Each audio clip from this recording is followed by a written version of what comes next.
A man who doesn't love himself never loves others. It is impossible.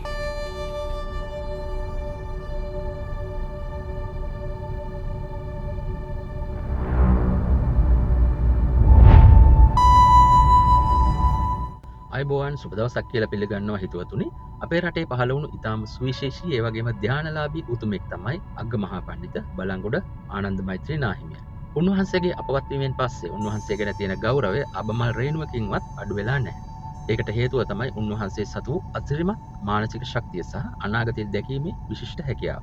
ලංකාවේ අනාගතය මොන වගේ වෙයිද? රටට ඉස්සරහට වෙන්න යන්නේ මොකක්ද? තුන්වැනි ලෝක යුද්ධයෙන් ලංකාව බේරෙන්නේ කොහොමද? මේ හැම දෙයක් ගැනම උන්වහන්සේ මීට අවුරුදු ගණනාවකට කලින් ඉතාමත් නිවැරදිව පැහැදිලිව අනාවැකි පළ කරලා තියෙනවා. හිතවතුනි, අද අපි මේ වීඩියෝ එකෙන් කතා කරන්න යන්නේ ආනන්ද මෛත්‍රී හිමියන් අපේ රටේ අනාගතය ගැන වදාළ ඒ ආందోලනාත්මක අනාවැකි මොනවද කියන එක ගැනයි.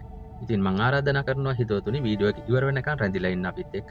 ඒ වගේම අපේ සිලෝන් ඇකඩමියා නාලිකාව සබ්ස්ක්‍රයිබ් කරන්න කියලා. උන්වහන්සේගේ අනාවැකි ගැන කතා කරන්න කලින් අපි කෙටියෙන් බලමු කවුද මේ උතුම් යතිවරයාණන් වහන්සේ කියලා. සහෝදරයනි, 1896 අවුරුද්දේ උපත ලැබූ ආනන්ද මෛත්‍රී හිමියන් අවුරුදු 101ක් ආයු වළඳා 1998 දී තමයි අපවත් වුණේ. උන්වහන්සේ සාමාන්‍ය හිමිනමකගෙන් එහා ගිය භාෂා ගණනාවක් ප්‍රගුණ කරපු ලෝකයේ පුරාම බුදුදහම ප්‍රචාරය කරපු මහා ප්‍රඥාවන්තයෙක්.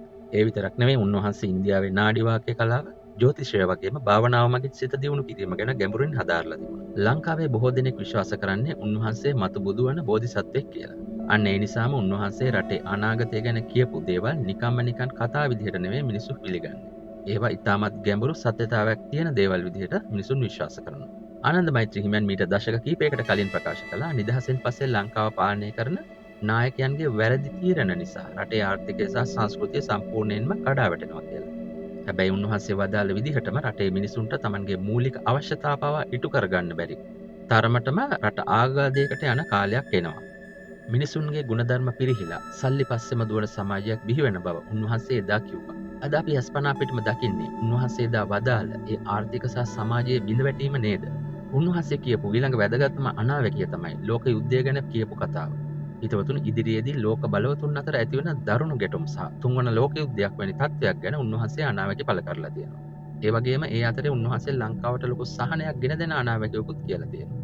ඒ තමයි මුළු ලෝකයම යුද්ධයෙන් සහ ව්‍යසන වලින් වෙලිලා විනාශ වුණත් ලංකාවට ඒකෙන් ඍජු බලපෑමක් වෙන්නේ නැහැ කියන එක. ධර්මදීපයක් විදිහට සලකන ශ්‍රී ලංකාව යුද්ධයෙන් බේරෙන බව උන්වහන්සේ ප්‍රකාශ කරලා තියෙනවා. හැබැයි ඒකට එකම එක කොන්දේසියකුත් උන්වහන්සේ කියලා තියෙනවා.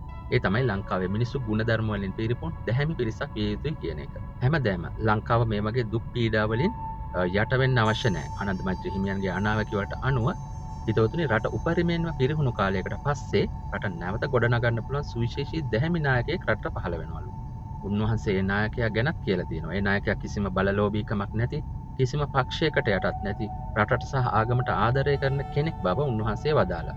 ඒ වගේම ඒ කාලේදී ලංකාව ආර්ථික අතින් විතරක් නෙමෙයි ආධ්‍යාත්මික අතින් සහ බුදුදහම අතිනුත් ලෝකේ ඉහළම තැනකට පත් වෙනවා කියලා උන්වහන්සේ දේශනා කරලා තියෙනවා. උන්වහන්සේ කියනවා ලෝකේ විවිධ රටවල මිනිස්සු බුදුදහම සහ සැනසීම හොයාගෙන ලංකාවට ගලා යන යුගයක් අනාගතයේ උදා වෙනවා කියලා. ඒ කියන්නේ අපේ රට නැවත වතාවක් පෙරදිග ධාන්‍යාගාරය වගේම ධර්මද්වීපයක් බවටත් පත් වෙනවා කියන එකයි. ඉතින් හිතවතුනි, බලංගොඩ ආනන්ද මෛත්‍රී නාහිමියන් කියපු මේ අනාවැකි දිස බලද්දී අපිට පැහැදිලි වන එකම එක දෙයක් තියෙනවා. රටක් විදිහට අපි කොච්චර වැටුණත් අපිට නැවත නැගිටීමේ වාසනාව සහ ශක්තිය තියෙනවා කියන එක. හැබැයි ඒ වාසනාව උදා කරගන්න නම් අපි හැමෝම තණ්හාව, ක්‍රෝධය අතහැරලා එකිනෙකාට උදව් කරගෙන දැහැමි ජීවිත ගත කරන්න පුරුදු වෙන්න ඕනේ. හිතවතුනි, ඔබට මේ ගැන මොකද හිතෙන්නේ? ආනන්ද මෛත්‍රී හිමියන්ගේ මේ අනාවැකි වර්තමානයේ එක්ක ගැලපෙනවද? ඉතින් ඔබගේ අදහස් පල්ලෙහායින් කමෙන්ට් කරන්න. ඒ වගේම අපේ සිලෝන් ඇකඩමියා channel එක subscribe කරන්න. නැවතත් මෙවැනි වීඩියෝකින් හමු වනතුරු ඔබ සැමට සුබ දවසක්.